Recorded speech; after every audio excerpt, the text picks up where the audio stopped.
तो जी पुर्तगाल इमिग्रेशन के प्रोसेस में बहुत ही एक अच्छी तब्दीली आई है। इससे उन लोगों को भी फ़ायदा होने जा रहा है कि जो लोग पहले से पुर्तगाल में टीआरसी कार्ड का चाहे पहला हो या फिर रिन्यू कार्ड हो उसका इंतज़ार कर रहे हैं। ये आयमा ने आयमा क्या है पुर्तगाल में जो इमिग्रेशन का प्रोसेस यहाँ पे करती है, जहाँ से हमें टीआरसी कार्ड वगैरह मिलता है। तो इन्होंने अपने ऑफिशियल पेज पे लिखा है, ये मैं ऊपर स्क्रीनशॉट तो लगाऊंगा ही, लेकिन आसान लफ्ज़ों में आपको समझाने की कोशिश भी करता हूँ कि आयमा की तरफ से ऐसे लोगों को ईमेल सेंड की जाएगी ताकि आपको उस ईमेल के थ्रू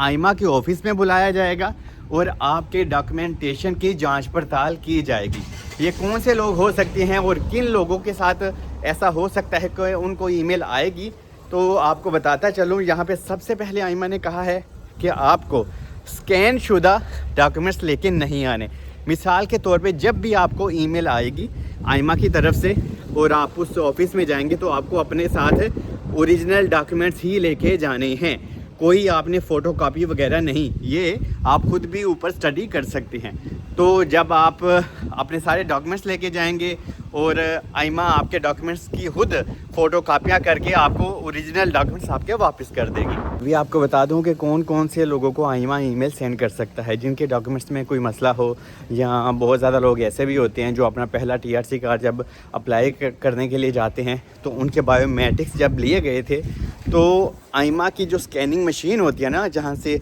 आपके बायोमेट्रिक्स लिए जाते हैं, तो वो ही ठीक नहीं होती। इससे अभी है तो आयमा का मसला, लेकिन टाइम हम लोगों का वेस्ट होता है। लेकिन कोई बात नहीं, आयमा ने इस अपडेट में कहा है कि हम ये प्रोग्राम इसीलिए जारी कर रहे हैं कि जो लोग पहले से इंतज़ार कर रहे हैं और आयमा को एक बहुत ही सुस्त मतलब कि लेज़ी प्रोसेस का सामना है कि बहुत स्लो है प्रोसेस, जिससे लोगों को तो प्रॉब्लम होती ही है, लेकिन आयमा इमिग्रेशन को भी बहुत ज़्यादा प्रॉब्लम फेस होती है, क्योंकि ऑफिसली लोग फिर कंप्लेन करते हैं, कोर्ट इनसे पूछता है आयमा को कि आप अपना प्रोसेस क्यों अच्छा नहीं कर रहे, तो बहुत सारी चीज़ें होती हैं। तो अगर आपके बायोमेट्रिक्स का मसला होगा तो फिर से आपके बायोमेट्रिक्स लिए जाएंगे, तो आपने परेशान नहीं होना कि अभी फिर से ऑफिसली आपको इंतज़ार करना होगा, लेकिन ऑफिसली आपको आपका टीआरसी कार्ड थोड़ा जल्दी मिल जाएगा। क्योंकि आयमा को बखूबी पता है यहाँ पे पहले ही लोग यहाँ पे सर दर्द लगाए बेचारे बैठे हुए इंतज़ार कर रहे हैं, तो आपको और ज़्यादा खपना यहाँ परेशान होना नहीं होगा। और अगर आपका कोई फाल्ता वगैरह आया हुआ है या अगर आपका पोर्टल काम नहीं कर रहा, क्योंकि बहुत ज़्यादा लोगों का पोर्टल पे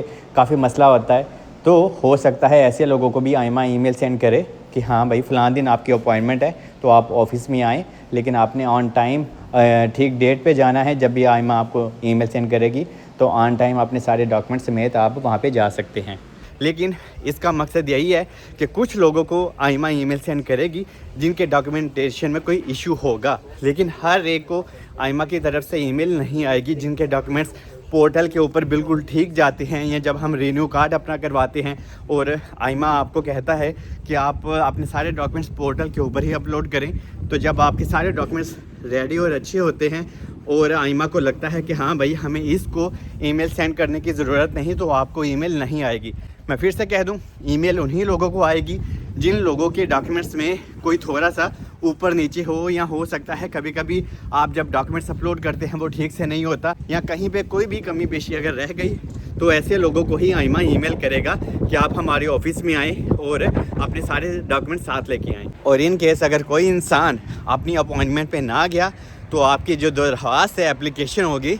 उसको कैंसिल कर दिया जाएगा। तो हो सकता है कि आने वाले दिनों में आप लोगों को ईमेल आने का प्रोसेस शुरू कर दिया जाएगा, तो आप लोग अपनी ईमेल चेक करते रहें। और आई थिंक ये एक अच्छी ही चीज़ है, क्योंकि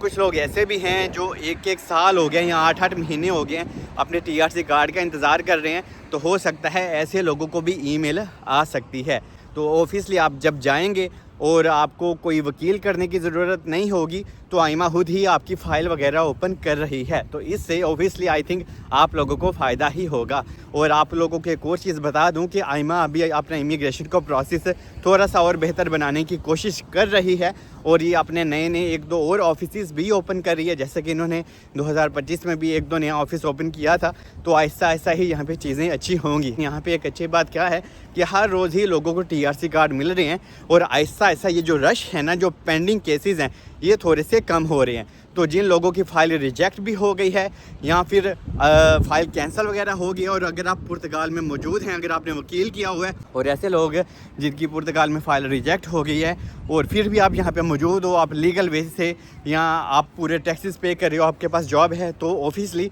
आपको थोड़ा सा टाइम तो लग सकता है, लेकिन TRC कार्ड आपको ज़रूर मिलेगा। और इसमें ज़रूरी है कि आपने कोई ना कोई वकील या अपील की हो गवर्नमेंट को कि हाँ भाई मैं यहाँ पे प्रॉपर तरीके से रह रहा हूँ, हर एक रूल फॉलो कर रहा हूँ। तो वकील करना आपके लिए बहुत ज़रूरी है। वकील आप कोई भी कर सकते हैं, यहाँ पे हर जगह आपको पुर्तगाल में वकील मैं कहता हूँ हर जगह ही मिल जाते हैं। सबसे ज़्यादा मसला ही फ़ाइल रिजेक्ट वाले लोगों को है कि यार हमारी तो फ़ाइल रिजेक्ट हो गई है, पोर्टल पे अभी भी रिजेक्शन का ही शो हो रहा है, लेकिन ऐसा ऐसा लोगों के पोर्टल बदलना भी शुरू हो गए हैं। और रिसेंटली भी आइमा में एक नेपाली भाई गए थे, उनको भी रिजेक्शन का शो हो रहा है। हालांकि वो लीगल वीज़ा के साथ यहाँ पे आए थे, लीगल एंट्री थी, तो जो लीगल वीज़ा के साथ जिन्होंने लीगल एंट्री की थी पुर्तगाल में, उनको भी ये रिजेक्शन का मसला शो हो रहा है। तो आप लोग थोड़ा सा सब्र रखें, क्योंकि आहिस्ता आहिस्ता ही चीज़ें यहाँ भी ठीक होंगी। बस अभी मसला ये है कि यहाँ पे जो पुराने लोग हैं जिन्होंने ये कांड किए हुए हैं, बुरे बुरे आइमा को ऐसी ऐसी चीज़ें सिखा दी हैं गवर्नमेंट को, तो जिस वजह से आजकल लोगों को